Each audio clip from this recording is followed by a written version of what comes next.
I was in the 8th grade, my cousin invited me to a baseball camp.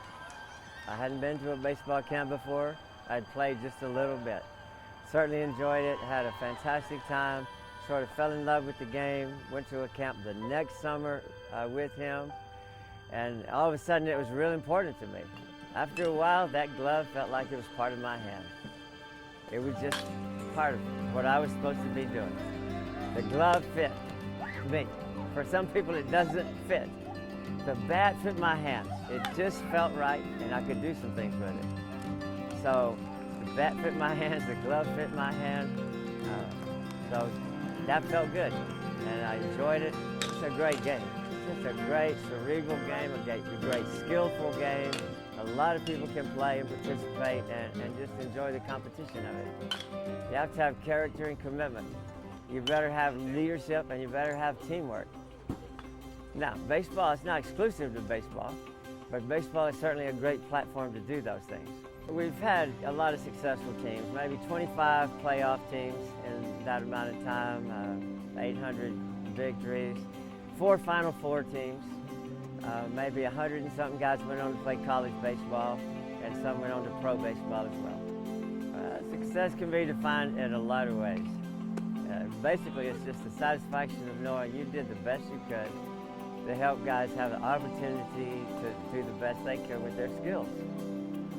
How can they develop? But if it's just about the skill, that's not good enough. It has to be done in such a way that character is important, the way you play the game is important.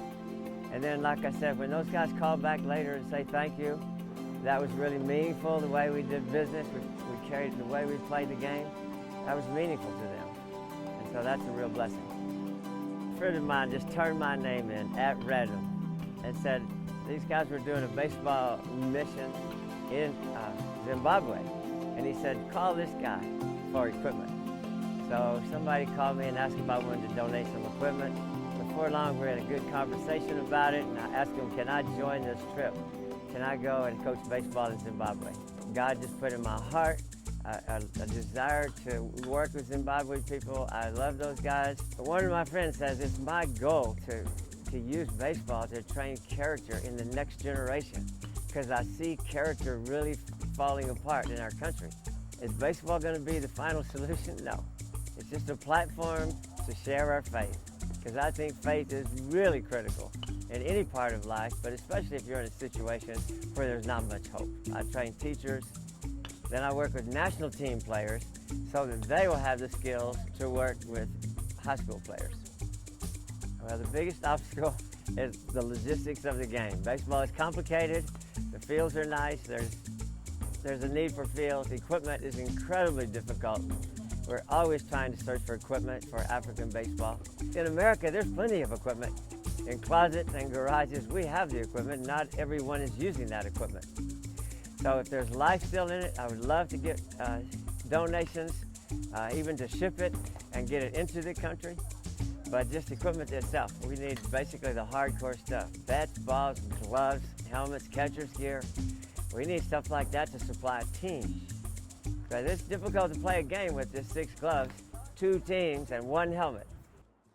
Country came under some dire circumstances, and a lot of things just came to a head at the same time.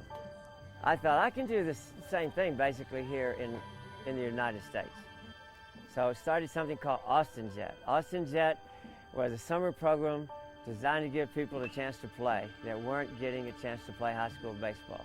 It's sort of cut out by the economics of it, because I think baseball provided to our communities is really important, and I don't want to lose it. I realized that God wanted me to do this. That's what He wants me to do. He wants me to invest in kids and high school guys through the sport of baseball.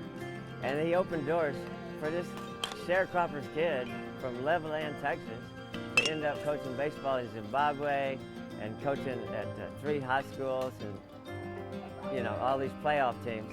It's just an amazing thing that God opened the doors and provided that for me. And so it's just a blessing. I feel incredibly blessed to do so.